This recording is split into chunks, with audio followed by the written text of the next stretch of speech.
Salut Thibaut, comment tu vas? Salut Maxime, ça va super bien et toi? Ouais, ça va, merci. Écoute, suite à la dernière vidéo, j'ai eu pas mal de questions Ok, sur Instagram. Puis aujourd'hui, on va cool, pouvoir. Il y a des questions qui m'ont été posées, mais il y a aussi des questions pertinentes qu'on a décidé de discuter aujourd'hui. Donc, on va pouvoir en parler. super. Écoute, je C'est suis tout à parti. toi. Shoot. Allez, c'est parti. La première question qui est revenue, surtout, c'est quels sont les avantages de passer avec un courtier hypothécaire versus la banque? Parce que les gens, en général, quand ils pensent acheter un bien immobilier, la première chose qu'ils font, ils vont voir leur banquier. C'est tout à fait normal, effectivement, c'est un réflexe assez courant. Le parallèle que j'aime bien utiliser, puis tu le connais, je te l'ai déjà expliqué, c'est le parallèle avec un restaurant. Ça peut paraître un peu bête, mais d'aller voir sa banque, c'est vraiment s'asseoir dans un restaurant où il n'y aurait Et, qu'un seul choix sur le menu. et j'aime manger au restaurant. C'est ça. Et on aime quand il y a plusieurs choix, dépendamment de nos besoins, etc. Donc l'idée, c'est d'aller s'asseoir en fin de compte en face de quelqu'un, donc moi, ou n'importe quel autre courtier hypothécaire, en fin de compte, qui va avoir beaucoup plus d'options qu'une seule à proposer. Et de par la quantité d'options disponibles, on va pouvoir adapter le produit aux besoins du client, plutôt que de demander au client d'adapter ses besoins au produit unique de la banque. Donc c'est surtout ça la différence principale. Ok. Et en dehors de ça, je suppose qu'il y a aussi peut-être il y a d'autres informations que tu peux amener sur la table, comme des investissements en parallèle, comme des conseils par rapport à la mise de fonds. Oui, c'est sûr que le service puis l'approche est complètement différente. On est beaucoup plus dans du cocooning, puis on essaye vraiment d'envelopper le client, de lui partager des références pertinentes qui vont lui permettre, en fin de compte, de réussir son projet de manière beaucoup plus positive, avec des stratégies d'investissement, avec des références au niveau comptable, au niveau fiscal, dépendamment du besoin du client. Donc, l'idée, c'est vraiment de venir proposer un conseil 360 degrés. Et ça, la banque, c'est triste à dire, mais ils n'ont pas ni le temps, ni la volonté, et même des fois, même les compétences. Il faut savoir que les salariés de caisse ou de succursale de banque, en général, quand ils sont bons, ce qui est triste, c'est qu'ils se font très vite promouvoir à des postes à responsabilité et ils sont plus en contact clientèle. Ok. Donc, les gens qui sont en contact clientèle sont souvent des gens qui viennent de rentrer, qui ont suivi une formation de 4 à 6 mois et qui ont pas du tout les compétences nécessaires pour vraiment amener un conseil aussi poussé que celui d'un courtier hypothécaire, que ce soit moi ou quelqu'un d'autre. Ok, très intéressant. Voilà. Donc, moi, j'ai une question pour toi, Maxime. Quelles sont les erreurs à éviter selon toi quand on souhaite acheter un bien immobilier au Québec? La première chose, c'est qu'il ne faut pas forcément se concentrer que sur le prix. OK. J'ai beaucoup de personnes qui veulent acheter un prix. Le prix, c'est pas le plus important. Demain, tu peux acheter une propriété plus petite parce qu'elle est moins chère. Mais est-ce que, admettons, si tu es en couple et que finalement, vous n'êtes pas d'accord, que l'un voulait plus grand, l'autre voulait plus petit, Mmh. est-ce que ça va pas créer des conflits dans le couple? Est-ce que ça va pas amener, par exemple, si c'est pas dans le bon quartier, si c'était pas le quartier souhaité initialement, est-ce que ça va pas amener justement des frictions dans le couple et peut-être dégrader la situation entre les deux, Mmh. les deux personnes plutôt que le bien? Ça, c'est un premier point qui est très important parce que j'ai des OK. personnes qui cherchent à acheter juste un prix, donc un paiement, et le problème, c'est que ça va jouer sur leur vie personnelle. Ensuite, il y aura aussi tout ce qui est il faut connaître la propriété qu'on veut acheter. Est-ce qu'on veut acheter un plex? Est-ce qu'on veut acheter un condo? Est-ce qu'on veut acheter OK. une maison? Ça fait du sens. C'est ultra important. Parce qu'au final, tout ça, ça va jouer sur la vie de couple ou la vie entre les partenaires qui achètent Mmh. la propriété. Et je pense que les relations sont plus importantes que juste payer un prix ou payer un quartier. Est-ce que tu penses que, il y a aussi une dimension de se dire que, oui, certes, on achète pour soi, donc on achète un peu un bien de consommation en quelque sorte, parce qu'on va l'utiliser soi-même en tant que résidence principale, mais qu'il faut dans l'arrière-pensée des gens, il faut qu'il y ait quand même une dimension d'investissement et que donc se contenter d'un prix sans forcément faire attention à des critères comme la localisation, comme les prestations internes du bien par rapport à, je sais pas moi, les matériaux utilisés dans la cuisine ou les matériaux utilisés dans une salle de bain. Est-ce que au final, on parle aussi de stratégie d'investissement malgré tout?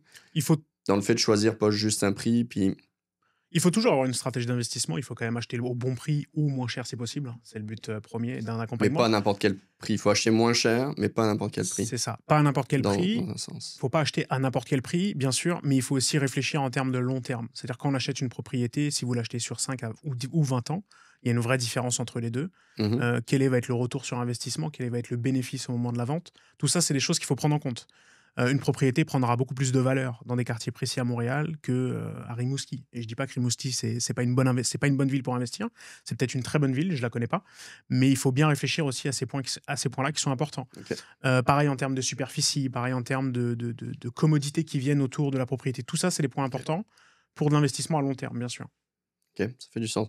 Donc l'une des erreurs à pas commettre, en fin de compte, ce serait de pas confondre, en fin de compte, pas cher C'est ça.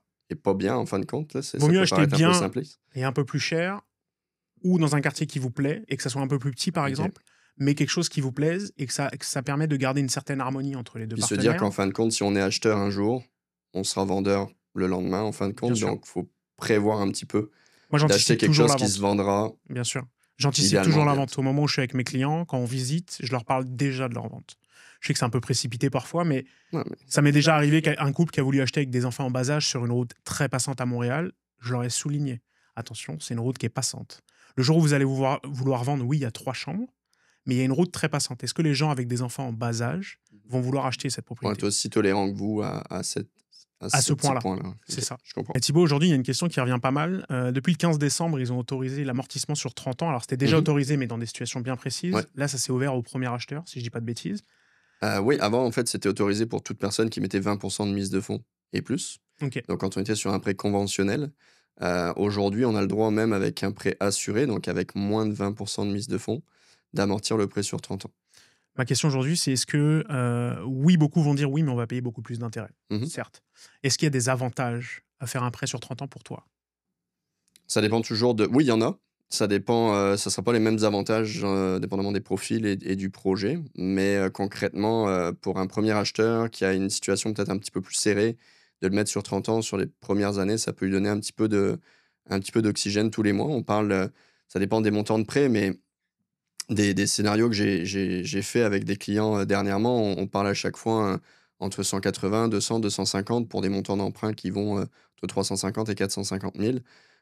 Donc c'est quand même pas rien, hein, 250 de différence tous les mois et ça peut clairement créer, un peu plus de souplesse dans le budget mensuel des gens.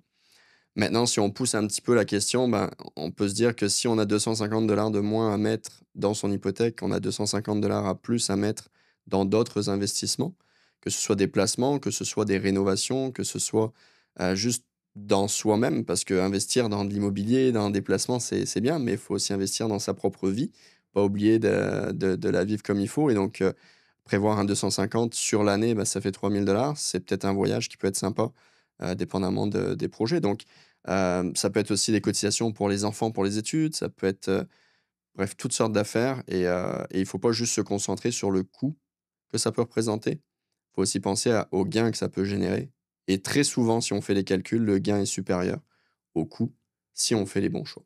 Bien sûr. Puis je suppose que ça a aussi un impact sur la future capacité d'emprunt si les gens veulent louer et racheter derrière.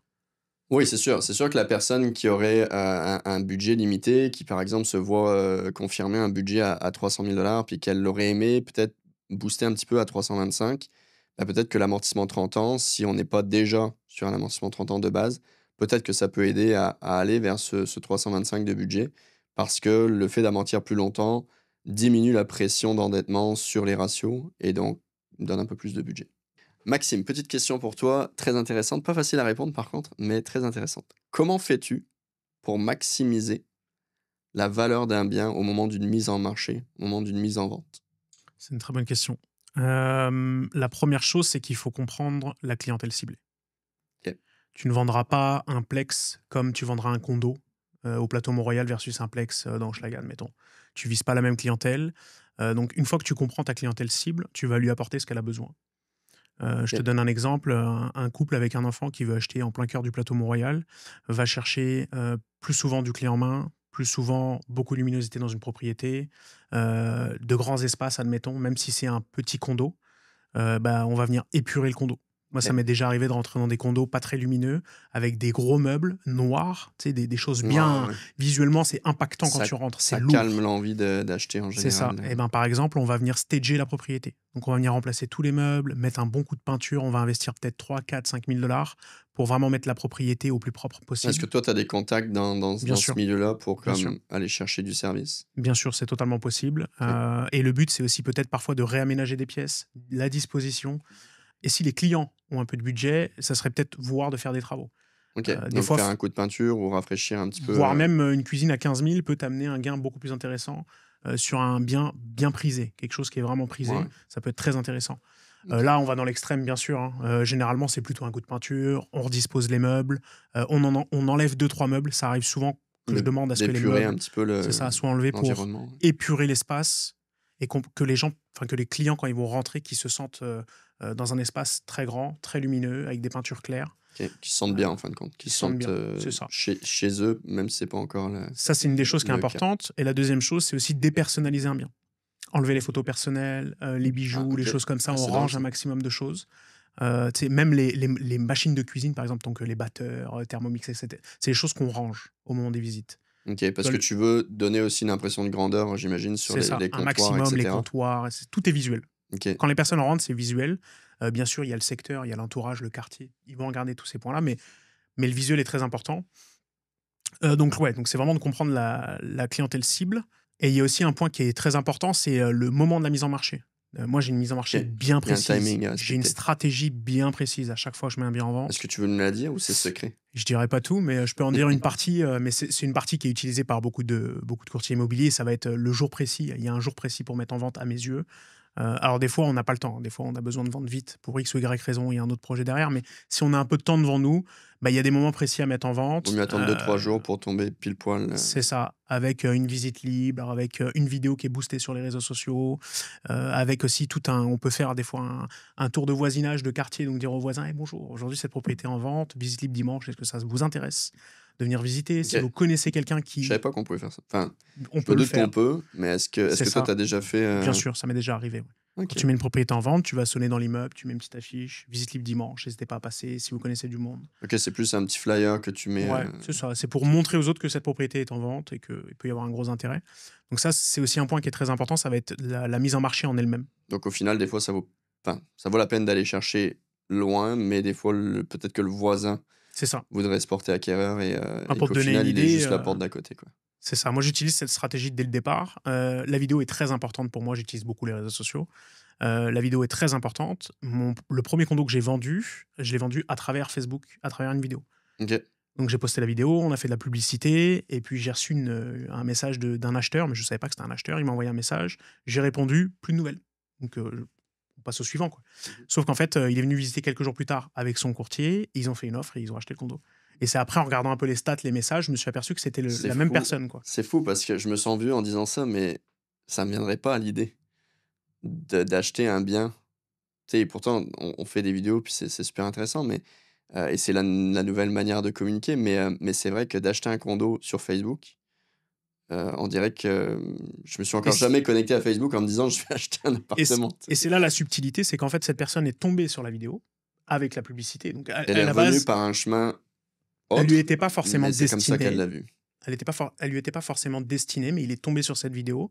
Il est venu visiter, il est tombé sous le charme et après il a fait l'offre. Il était même pas préqualifié quand il a fait l'offre. OK. Donc il avait pas, initialement, je pense qu'il avait pas l'intention Ça, c'est d'acheter. pas bien. Pour ceux qui nous écoutent, il faut Il être faut absolument être il faut préapprouvé. être préqualifié. C'est vraiment pertinent.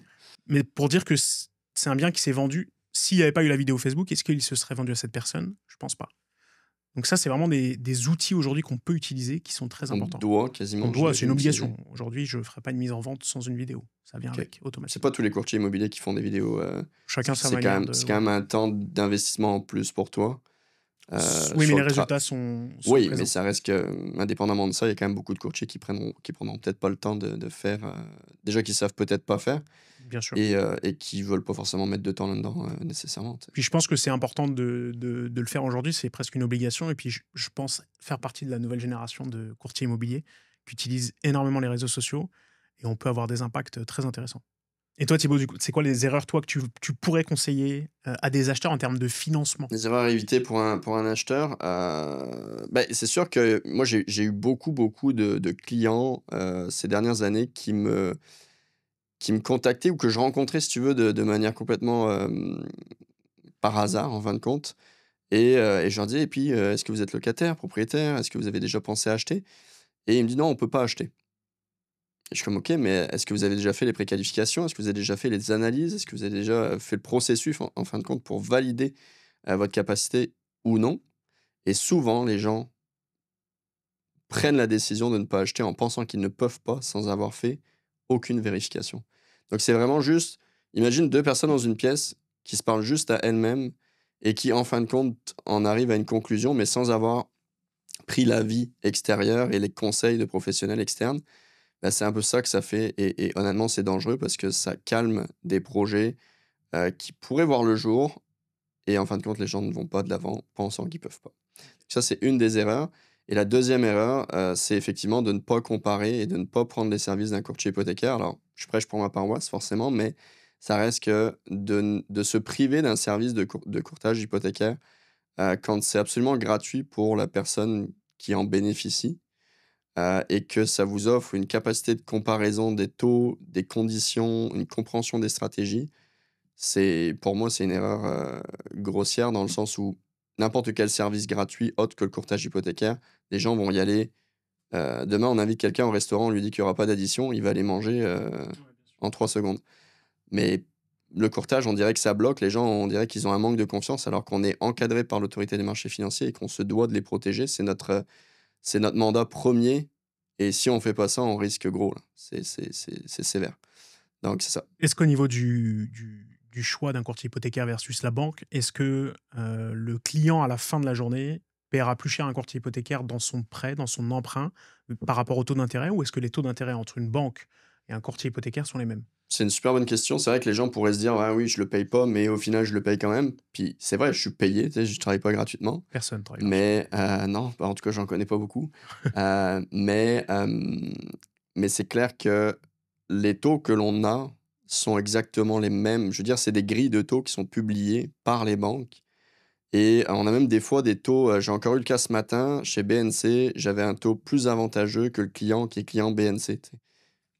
Donc ça arrive pas toujours, mais ça arrive. Chez Desjardins, ça m'est déjà arrivé et des fois, ça va être l'inverse. Mais il faut comprendre ce qu'il y a derrière. En fait, le gros problème d'un taux dans une banque, c'est pas nécessairement le taux en tant que tel, c'est que c'est un prix, parce que le taux est un prix, mais on n'est pas capable, de manière transparente dans une banque, de savoir qu'est-ce qui se cache derrière le prix. Donc c'est comme acheter un article en épicerie sans voir, c'est comme je sais pas, acheter un poulet rôti, je sais que c'est con, mais acheter un poulet rôti dans une boîte qui serait complètement opaque, on voit pas ce qu'il y a dedans, on voit pas la couleur qu'il a, on voit pas la tête qu'il a, mais on l'achète juste parce que le prix est bon. Il y a personne qui ferait ça. On a besoin de voir, on a besoin de comprendre ce qu'il y a derrière le prix, mais bizarrement, quand vient le temps de parler de finances, les gens sont prêts, alors que c'est probablement là où il faut vraiment être vigilant, sont prêts à délaisser cette vigilance, et à y aller, à l'aveugle. Ok, Donc ça, c'est une erreur vraiment, puis super dangereuse en plus, toi. intéressant. Donc Max, petite question pour toi. Comment déterminer si une rénovation est rentable pour un projet de mise en vente? Est-ce que c'est pertinent de toujours faire des rénovations pour dégager un bénéfice plus important au moment de la vente? Ou est-ce que des fois, on pourrait se retrouver à faire beaucoup d'efforts pour rénover le bien et avec un rendement, négatif, voire, peu intéressant? Il y a deux réponses à cette question. Il y a oui et non. OK, Ça va dépendre de la rénovation. En fait. Ça va dépendre des OK, rénovations que tu veux faire. C'est sûr que si tu rénoves une cuisine, une salle de bain et que tu es capable peut-être de faire certaines choses par toi-même pour réduire un peu les coûts tout en restant legit, bien sûr, avec les règles, OK, et qu'à la fin de la journée, cette salle de bain qui est toute pétillante, encore une fois, on en revient à ce qu'on disait tout à l'heure, c'est visuel. Les gens, tout est visuel, ils veulent du clé en main en général. Donc, si la salle de bain est pétillante alors qu'avant on avait une salle de bain des années 70, bah, ça va amener un attrait supplémentaire sur la propriété, ça va amener de la visibilité supplémentaire sur la propriété à travers les différents réseaux, ça va attirer Santix, plus de etc. monde, ouais. Donc ça peut amener beaucoup plus de personnes sur la propriété et peut-être OK, avoir un prix un peu plus élevé qu'initialement. Donc ça peut avoir un avantage. Mais il y a certaines rénovations qui auraient peut-être moins d'avantages que d'autres alors qu'elles sont plus importantes pour le bien de la propriété. Par OK. exemple, une toiture sur une maison, c'est quelque chose qui n'est pas forcément visuel versus une salle de bain ou une cuisine. Puis on part du principe que c'est logique que la toiture soit bonne, donc C'est logique que la toiture s'abonne, mais il arrive que des vendeurs vendent sans refaire la toiture et qu'elle est due depuis 3, 4, 5 ans. Bah, ils ont préféré mettre l'argent dans une cuisine ou une salle de bain. Et en parce que fait, c'est visuel, ouais. parce que c'est visuel, et le prochain acheteur, lui, se retrouve avec la toiture à changer. Il y en a pour 20, 30 000 dollars, ce qui est quand même une somme aujourd'hui, Mmh. qui est conséquente.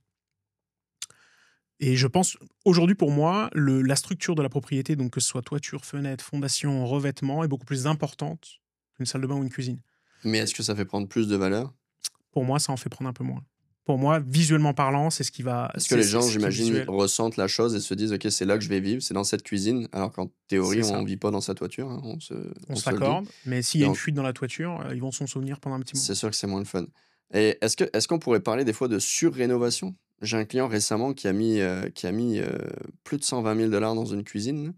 On s'entend que pour aller récupérer 120 000 Non. bah, ça dépend encore du bien, tu sais. Si c'est une maison à 2-3 millions de dollars, c'est sûr que Bien sûr, ça vient avec la c'est proportion, c'est proportionnel. proportionnel. Mais là, on parle d'un 3 chambres sur le plateau, heu, méchante cuisine pour un bien qui doit valoir peut-être un 800 000.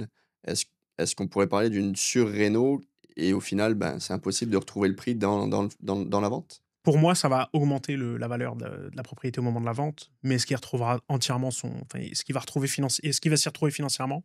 Je pense pas. Je peux Donc pas le prouver. Sur papier aujourd'hui, je peux pas te dire oui ou non. non, c'est sûr, mais c'est vrai que Mais mettre ça 120 pourrait 000 se comprendre parce que c'est vrai que c'est c'est ça. pas tout le monde qui a envie d'avoir une cuisine à 120 000 en fin de compte. Donc est-ce que la personne qui va rentrer quand on va lui justifier le prix en disant: «Bah oui, on le vend, 70 000 de plus, que la réelle valeur marchande parce qu'on a fait une cuisine à 120 000», la cliente va peut-être dire: Ça m'est arrivé il y a pas «Moi longtemps d'avoir sur, 4 fours et 25 micro-ondes, ça m'intéresse pas», tu sais? ça m'est arrivé il y a pas longtemps justement sur une propriété. On a fait une offre. La propriété est 50 000 au-dessus du marché à peu près, 40-50 000. Par contre, il avait une salle de bain qui était juste incroyable. OK, Matériaux italiens, enfin vraiment une crème. La salle de bain était vraiment très belle. Là, même moi, je tombe en amour. OK. Mais les clients n'étaient pas prêts à payer le prix affiché, quoi, Malgré la beauté de malgré la beauté de la c'est salle bien de pour un bain. Airbnb un week-end, mais Ouais. Puis c'était vraiment beau, là. C'était instagrammable, c'était super beau. Tu te sentais bien dans la salle de bain, mais ils n'étaient pas prêts à payer le surplus. donc au final, si je comprends bien, il vaut mieux essayer de faire, Un entre-deux. une belle réno, sans pour autant mettre des matériaux de qualité, de fou en fin de compte, mais que le visuel, le résultat soit bon, quoi. Ouais, il faut trouver un juste milieu. C'est un Faut peu une réno IKEA un peu, quoi. Style, C'est ça, ça faut en jette sans pour autant que ça soit nécessairement, du marbre, qui vient directement d'Italie c'est ça, je pense qu'il faut trouver le OK. juste milieu entre les 2 et ne pas mettre trop cheap parce que ça va pas durer dans le temps. On veut aussi, vendre de la qualité un minimum. Puis ça se voit, hein, quand c'est cheap, ça se voit. Oh, Moi c'est moi, des sûr. fois, je rentre dans des maisons qui ont été flippées, enfin, on fuit, quoi. Je dis à mes clients: «Faites attention parce Ouais, que ça va pas». les Enfin, coups sont tirés, tiré de dans tous partout les et ça se sens. voit, quoi. Donc au final, il faut bien faire attention justement à la qualité que tu installes. Donc moi, je pense qu'un juste milieu entre les 2 c'est pas mal. Toi, Thibaut, est-ce que tu peux me dire un peu, est-ce que tu priorises 5 de mise de fonds, 20 de mise de fonds ou plus? Et pourquoi, du comment tu irais vers du 5 ou du 20? Ou du 10, hein, on peut aller aussi au 10. Non, c'est sûr qu'il y a toujours un entre 2. Honnêtement, c'est vraiment, vraiment en fonction du profil client. Ça va dépendre de qu'est-ce qu'il y a en à côté. Parce que moi, comme n'importe quelle personne qui maîtrise un petit peu des stratégies d'investissement, on sait tous que la diversification, elle est importante. Et donc, quelqu'un qui, par exemple, on va essayer de parler un peu de chiffres, mais quelqu'un qui achète une propriété à 500 000, qui détient 100 000 d'épargne, ben, de mettre 20%, donc 100 000 et de tout mettre dans cette propriété, ça représente éventuellement, beaucoup trop d'investissement de la part du client quand il en a peut-être pas la nécessité. C'est-à-dire qu'il pourrait s'exposer à une mise de fonds plus faible, garder des liquidités pour éventuellement faire quelques rénaux, donc maximiser la valeur de son bien, maintenir certains placements qui sont déjà investis et qui travaillent de manière plus avantageuse que l'économie qu'il pourrait générer en faisant baisser son coût d'emprunt. Donc c'est toute une réflexion autour de ça, mais c'est sûr qu'un client qui est très limité en mise de fonds, d'aller, chercher à mettre 20, ce qui des fois même retarde le projet. J'ai des clients qui courent après le 20 depuis depuis déjà 5-6 ans Mais la parce que, valeur de la ben propriété a augmenté énormément ben, bien sûr, entre-temps, c'est hein. impossible de suivre. Le rythme est tellement, beaucoup plus rapide que notre capacité à épargner en général, que les gens, quand ils ont enfin réussi à atteindre le 20, ben, la maison qu'ils voulaient acheter, on reprend le même exemple, 500 000, ça y est, ils ont le 100 000, jackpot. Mais la maison qui valait 500 000 au moment où ils ont commencé leur projet et ils ont commencé à courir après le 20, maintenant elle vaut 700 et il manque toujours 40 000. Donc honnêtement, les gens qui font ça, tout juste enfin juste pour, éviter la prime d'assurance hypothécaire, c'est vraiment une énorme perte financière. Donc c'est à considérer en fonction des profils, mais par exemple, je conseillerais à quelqu'un de mettre 20 s'il me dit: «OK, bon, bah, dans 2 ans, je rentre en France, je prévois de vendre et on est vraiment sur un quick move». Ça vaut pas la peine de payer une prime d'assurance pour au fin qui est valable pendant 25 ou 30 ans. pour au final la perdre dans 2 ans. Ça représente un surcoût qui sera imbattable, même si en parallèle tu fais du placement ou quoi que ce soit, tu sais. Donc, faut être vigilant, mais c'est ça, Très intéressant. c'est à étudier. Thibaut, on vient de se faire interrompre par Florian qui est au montage. Je partagerai son profil sur les réseaux.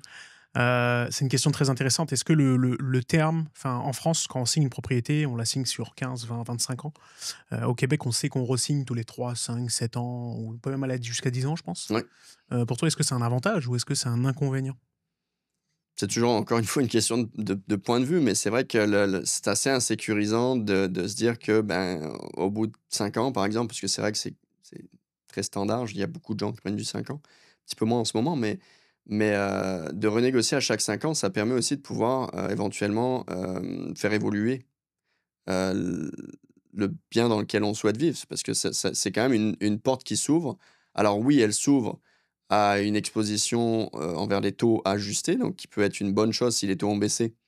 Donc tous les gens qui, en ce moment, par exemple, prennent un taux à, 4 sur du 5 ans, c'est sûr que si dans 5 ans, ils renégocient à 3, bah, C'est c'est avantageux. positif. Donc là, pour le coup, on va avoir beaucoup moins de «gens pas contents» entre guillemets. Mais à l'inverse, c'est vrai que quand tu as un taux à 1 et quelques, comme les taux covid. Comme ceux qui ont acheté pendant le Covid, ouais. Ouais, c'est ça, et j'en suis témoin en plus, personnellement parce que j'ai eu la chance et la malchance d'acheter, en pleine pandémie. Donc les taux étaient bons et les conditions d'achat étaient ce qu'ils étaient, hein. On passera là-dessus là, T'as pas mais signé sur 10 ans. non, j'aurais dû, mais j'ai signé sur 5 ans mais je me connais, j'ai la bougeotte donc sur 10 ans, c'est juste inconcevable. Tu sais pas où tu seras dans Mais 10 ans. puis les taux 10 ans aussi étaient, dissuasifs. OK, Parce que les banques savent ce qu'elles veulent, tu sais? bien sûr. Donc elles orientent nos choix. En ce moment, par exemple, elles orientent le choix sur du 5 ans parce qu'elles mettent des promos, elles mettent des là, j'ai une promo à 3,99 si tu signes dans les 30 jours sur du 5 ans. C'est OK, pas c'est pas pour rien bien que ces sûr. promos-là existent. Donc Et c'est donc signe aussi, je me permets, c'est ouais, signe aussi que ça va peut-être baisser dans pas longtemps. potentiellement. C'est ce que ça Après, est-ce qu'on peut vraiment se baser là-dessus et faire confiance à ça à 100? non, Je c'est sûr. conseille quand même de rester vigilant, mais encore une fois, c'est une question de tolérance au risque. Cela dit, le fait de ne pas pouvoir s'engager sur 20 ans sur un même taux, ça offre quand même des opportunités de changement de banque. On pourrait chercher d'autres conditions. On peut aussi, par chance au Québec et au Canada, aller rechercher de la liquidité sur sa maison en cours de route Pour rénovation, pour racheter autre rénovation, chose, pour n'importe quoi, investissement, un placement, chalet, n'importe quoi. Ou même payer des dettes quand on a eu des mauvaises, des mauvaises créances qui se sont créées à cause de problématiques dans la vie, des problématiques de santé ou autres. Bah, on peut retravailler le prêt plus fréquemment et sans pénalité si on attend la fin du contrat. Donc c'est quand même du positif, mais c'est vrai que la personne qui avait eu l'habitude d'avoir un taux, fixe pendant 20 ans, c'est une adaptation à faire. Mais ça peut être clairement très positif, dépendamment du point de vue. je rebondis justement sur ce que OK, tu viens de dire. vas-y. Est-ce que tu peux, expliquer, clarifier, admettons au bout d'un terme de 5 ans, Mmh. c'est quoi refinancer? Dans les mots les plus simples possibles, à quoi ça sert, enfin, comment on va refinancer, à quoi ça sert? C'est rare que les gens comprennent du premier coup, donc je m'essaye, mais c'est vraiment pas si compliqué. En soi, l'idée de refinancer, c'est de se réendetter à un montant supérieur au solde hypothécaire que l'on doit au moment de la fin du 5 ans, de manière à désimmobiliser. Quand on parle d'immobilier, c'est pas anodin, tu sais? Quand on met de l'argent dans l'immobilier, dans les remboursements ou même la valeur qui est prise dans le temps par un bien immobilier, elle est immobilisée parce que tant qu'on vendra pas la propriété, la maison peut L'argent est valoir un bloqué. million. Si elle est payée, elle vaudra pas 1 million tant qu'elle sera pas vendue. Bon, financièrement, Ouais, bien en sûr, termes c'est de pas liquidité, palpable, c'est c'est ça, pas c'est immobilisé. Donc en Amérique du Nord et au Canada plus précisément, on a cette possibilité d'aller rechercher de la liquidité, de la réemprunter comme un au-dessus du nouveau prêt. solde qui est restant dû, comme un nouveau prêt, mais qui est vraiment, fusionné au premier. Et donc on réemprunte ça sur un amortissement qu'on choisit, que ce soit 25, 30 ans. Et l'idée, c'est vrai que souvent les gens bug un petit peu avec ça parce qu'ils se disent: «Mais moi, ma maison, je veux la payer». Et c'est le réflexe de beaucoup de gens parce que c'est l'éducation qu'on a reçue, surtout en France. Mais payer sa maison, si encore une fois ça revient à immobiliser des liquidités pendant qu'en parallèle, on fait rien d'autre, c'est une erreur stratégique. Grosse erreur. Je rebondis, ça dépend aussi de la mentalité de la personne, bien sûr. Mais si tu as des personnes justement qui ont des ambitions d'investissement, qui veulent acheter un chalet, une maison secondaire, ou aussi qui veulent acheter de l'immobilier pour leurs enfants plus tard, là, ça peut être très intéressant le refinancement parce qu'on va pouvoir débloquer de C'est l'argent c'est un outil, sur la première propriété ouais. pour acheter la deuxième. Ouais, puis on Et peut ainsi faire de suite. ça Ainsi de suite, ainsi de suite, ainsi de suite. sans cesse, enfin, c'est sans Bien sûr. limite. Après, il faut avoir forcément les revenus pour qualifier et supporter la dette, hein, bien entendu. Mais c'est vrai que c'est un outil qui est juste incroyable parce qu'il permet de mettre au travail de l'argent qui était immobilisé et de le faire travailler sur toutes sortes de choses. Que ce soit sur du remboursement de dette, des travaux, ou même juste un voyage. J'ai déjà des clients, il y a pas si longtemps d'ailleurs, il y a peut-être une année ou 2 de ça, des clients qui ont refinancé, à peu près 600 000 sur une maison qui était payée, juste avant de partir en retraite. Et leur plan, c'était de, voyager les 5 années qui suivaient, d'utiliser le 600 000 littéralement, l'intégralité du 600 000 sur les 5 années qui suivaient, dans des voyages. Ils voulaient commencer leur retraite avec 50 voyages non-stop et ils avaient prévu un budget de 600 000 $. Très beau budget. Et je Pas suppose qu'il est mal, hein. remboursé, parce qu'il faut rembourser ce Bien 600 sûr, 000, ce qui est bien normal. sûr. Je suppose que leur retraite, entre guillemets, venait couvrir Bien le sûr, était remboursement. suffisamment importante. Puis ils avaient suffisamment de placements parce que ils avaient quand même fait pas mal de placements en parallèle de l'immobilier pendant toutes ces années. Et donc, les intérêts générés par leurs placements suffisaient à payer tous les mois le paiement hypothécaire du 600 000. Et pendant ce temps-là, eux, ils avaient des liquidités disponibles à moindre coût. Parce que d'utiliser un prêt hypothécaire à 600 000 qu'ils avaient à peut-être 4%, coûtait moins cher que de sacrifier des placements qui rapportaient du 10, 12, 14, Bien 15. sûr. Alors quand je dis 10, 12, 14, 15, je vois déjà les gens qui vont faire des grands yeux en disant: «Mais c'est impossible ce genre de rendement». J'ai eu la conversation avec Pierre tout à l'heure, Pierre et Clara, des clients qui me disaient qu'ils avaient jamais vu des placements au Canada supérieurs à 4. Clairement, ils ont pas cherché, Des bonnes personnes. suffisamment. Et d'ailleurs, je leur ai montré et ils ont dit: «Mais waouh, faut qu'on parle à un planificateur financier». Donc, dans le monde nord-américain, le refinancement peut être très intéressant si on veut acheter une nouvelle propriété, une deuxième propriété, ou peut-être investir en En immobilier ou autre. Oui, en fait, n'importe quelle dette, que ce soit hypothécaire ou autre, puis là, je fais attention à ce que je dis, mais n'importe quelle dette bien utilisée et bien comprise, c'est bien Bien sûr. manipulée, peut être, extrêmement intéressante en Amérique du Nord et la dette étant accessible facilement, la personne qui comprend comment surfer la vague et qui la surfe bien et de manière quand même intelligente et en étant précautionneux de tout ça, va surfer beaucoup plus loin que le gars qui s'essaye et puis qui sait pas trop comment faire. Lui, c'est sûr qu'il va se ventrer et puis ça va être une catastrophe. Et il y a des gens qui ne comprennent pas, qui ne vont pas chercher l'information auprès de professionnels comme moi, comme un planificateur financier ou comme des fois même des gestionnaires de faillite, qui vont pas chercher le conseil et qui donc, par peur, ne font rien.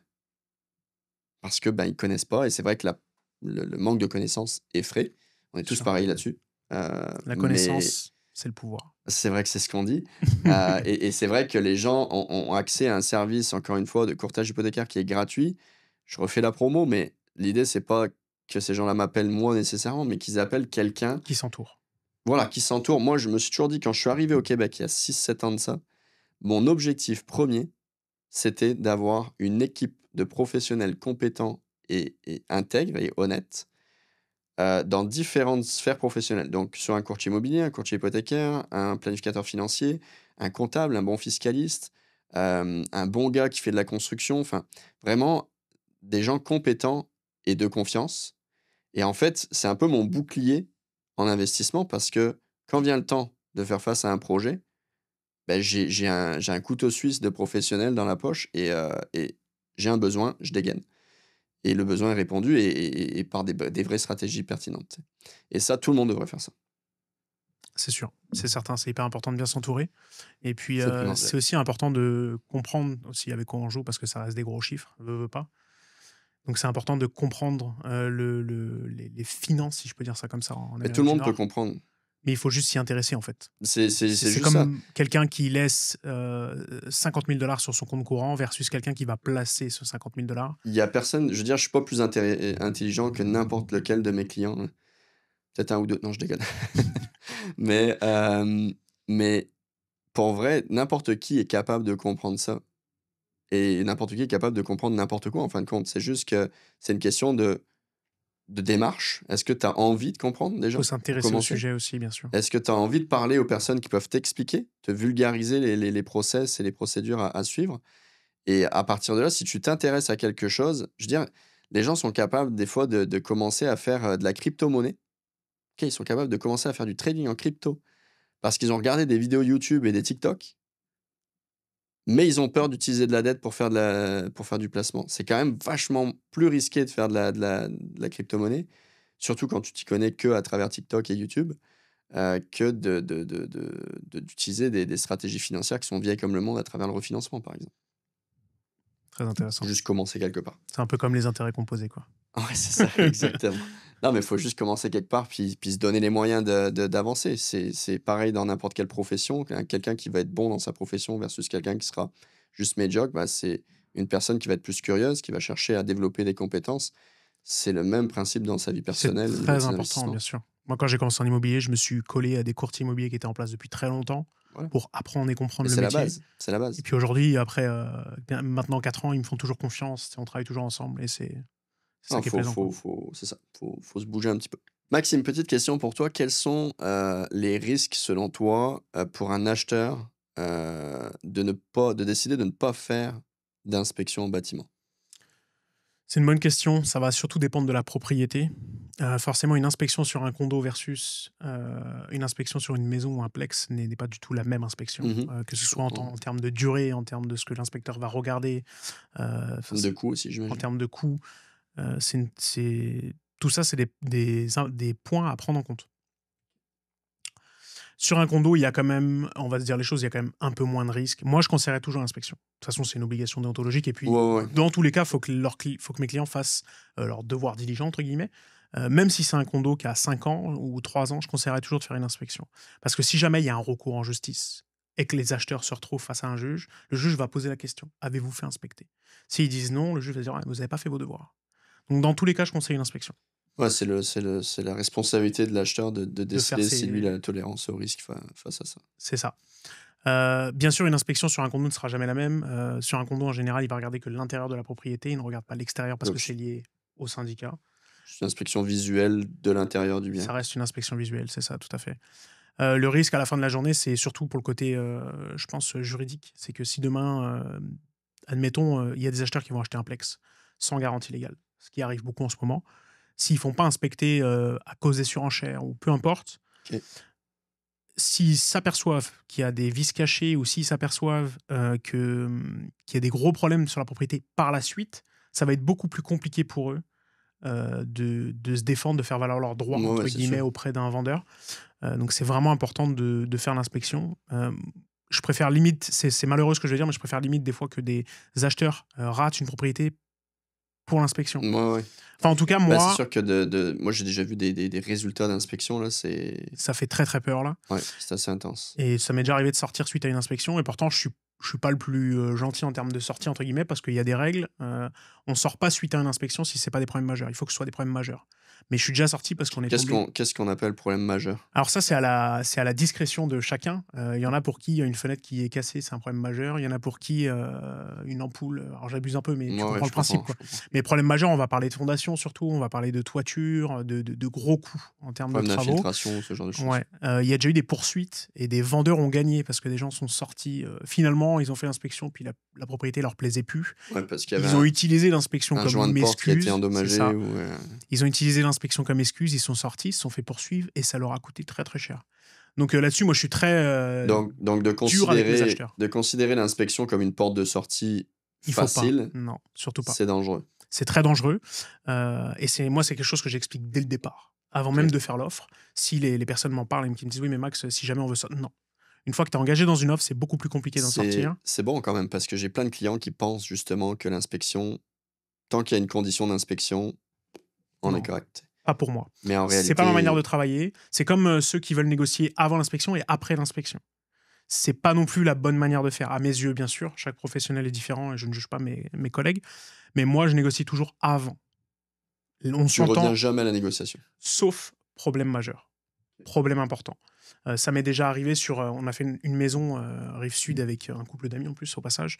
On avait fait une belle négociation dès le départ là. On a été chercher plus de 40 000 en termes OK. de négociation Sur un au prix moment d'achat de à l'offre combien? d'achat et j'ai bien expliqué au courtier que je ne négocie pas après inspection. Pour bien qu'ils comprennent que si on s'entend sur un prix aujourd'hui, c'est un prix définitif.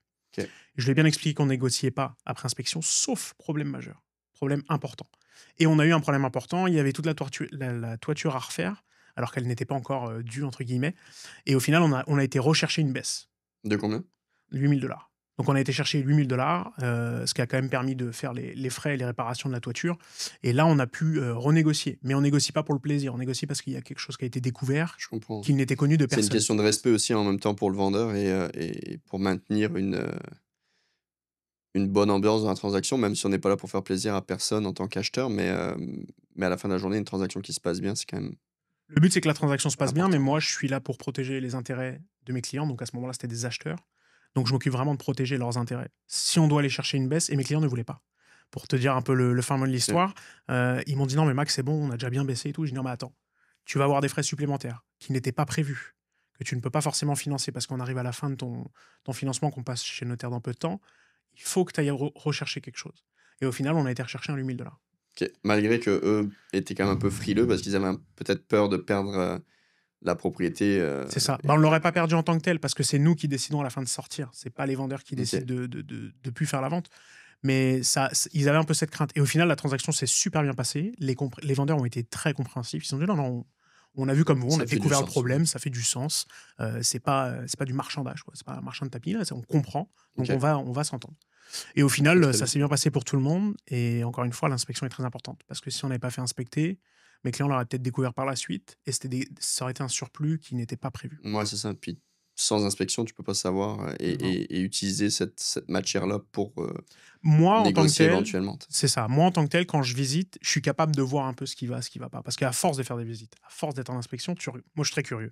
Tous les inspecteurs, je les suis. Je les suis, je regarde ce qu'ils OK. font, je pose des questions, je suis vraiment curieux. J'en apprends toujours. C'est vraiment intéressant.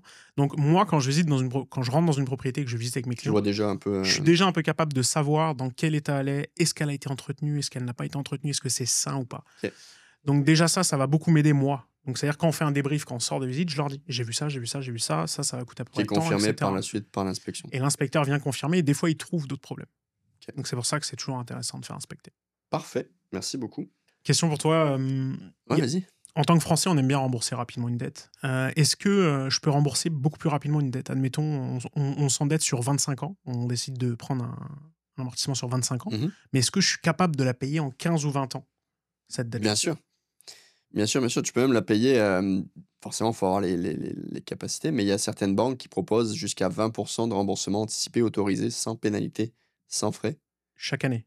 chaque année. OK, c'est ça que je voulais prendre en compte. Donc au final, quelqu'un qui paye, qui met 20 chaque année pendant 4 ans, qui a mis donc 80 du montant emprunté et qui en plus pendant ce temps-là continue de faire des remboursements, réguliers, mensuels. Je dirais qu'au bout de 4 ans et demi, 5 ans, si vraiment il a boosté à 20 chaque année, la propriété est payée. OK, donc ça peut être, Ça peut être intéressant si en parallèle, encore une fois, il y a pas d'autre chose à faire. s'il y a pas d'autres projets d'achat, chalet, Pas d'autres et cetera, projets. bien sûr. J'ai eu le cas d'un couple de Français d'ailleurs, il y a 3 ans de ça, 3 4 ans, qui ont payé en 4 ans un bien qui valait à peu près 500 000 600 000 et qui par la suite avaient le projet, dans leur logique et en fonction de l'éducation financière qu'ils ont reçue, dans leur logique, il fallait payer ce bien-là pour ensuite pouvoir en faire un deuxième.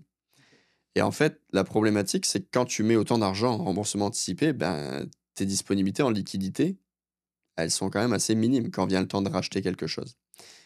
Sauf que, il y avait 2 problématiques. Problématique, c'est que sur le nouvel achat, on n'avait pas la mise de fonds nécessaire pour acheter.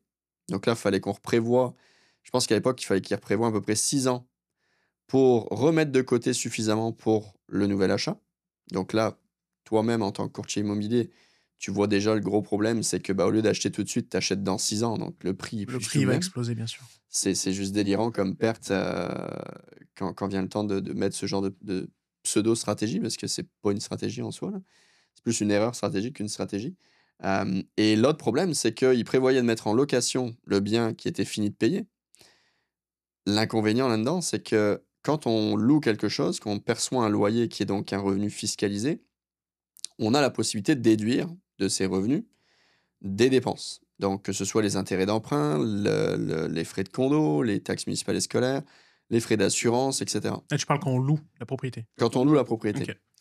Le problème, c'est que quand on n'a plus de prêt hypothécaire, la grosse portion de déduction possible sur un prêt un prêt hypothécaire locatif, c'est les intérêts d'emprunt. Donc, si on n'a plus de prêt, on n'a plus d'intérêt. Et donc, qu'est-ce qui se passe? On s'expose de manière beaucoup plus importante fiscalement au niveau de la fiscalité des revenus locatifs. Et là, on est en train de faire une double perte. C'est-à-dire qu'on s'expose fiscalement sur le bien locatif, on emprunte le plus gros montant possible sur le deuxième bien parce qu'on met la mise de fonds minimum. Donc, on paye plein d'intérêts sur la propriété résidence principale qu'on ne peut déduire de quoi que ce soit parce que ce n'est pas autorisé. Et on paye plus d'intérêts sur une propriété qui aurait pu, au final, les intérêts auraient pu être déductibles des revenus. Et Donc, c'est une double erreur monumentale. Et c'est ce que font les investisseurs immobiliers en général. Eux, ils recréent toujours de la dette. Toujours. Toujours. Parce que c'est déductible et ils réutilisent l'argent. Je te dirais que même au-delà des investisseurs immobiliers, les grands de ce monde, entre guillemets, en termes d'investissement et de richesse, si on prend par exemple Elon Musk ou même Luc Poirier, là on est au Québec, Luc Poirier qui est investisseur immobilier, Luc Poirier vit en fin de compte à l'année longue sur de la dette, alors qu'il est milliardaire. Pas millionnaire, milliardaire. Ouais, bien sûr. Pourquoi un milliardaire, passerait son temps à vivre sur du crédit s'il n'y avait pas un intérêt stratégique derrière? Je veux dire, si eux le font, a priori, il n'est pas arrivé au milliard en faisant des choix stratégiques financiers pourris. T'sais.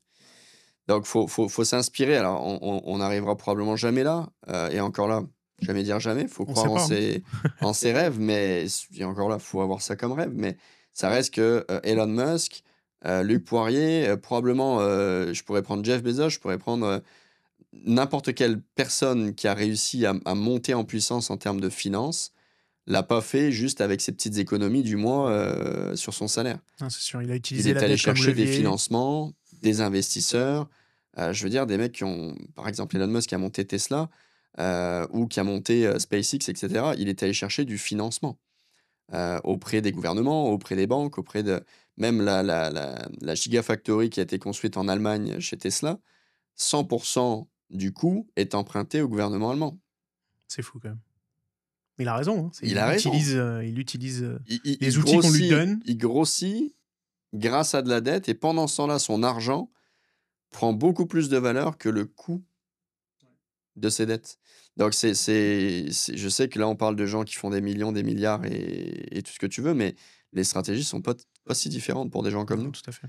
Avec des chiffres un peu plus petits, mais la base reste la même. Merci beaucoup Thibaut, en tout cas, c'était très intéressant. Et puis, merci à toi, Maxime. N'hésitez pas surtout à poser vos questions en commentaire. N'hésitez pas à nous contacter si vous avez besoin de financement hypothécaire ou si vous avez besoin d'un courtier immobilier. Et puis, laissez-nous savoir si vous avez apprécié cette vidéo. Avec grand plaisir, on est là pour vous aider à comprendre les stratégies, à vous les approprier. Et puis, chacun son rythme, mais il faut commencer quelque part. Good. À bientôt. À bientôt. Bye.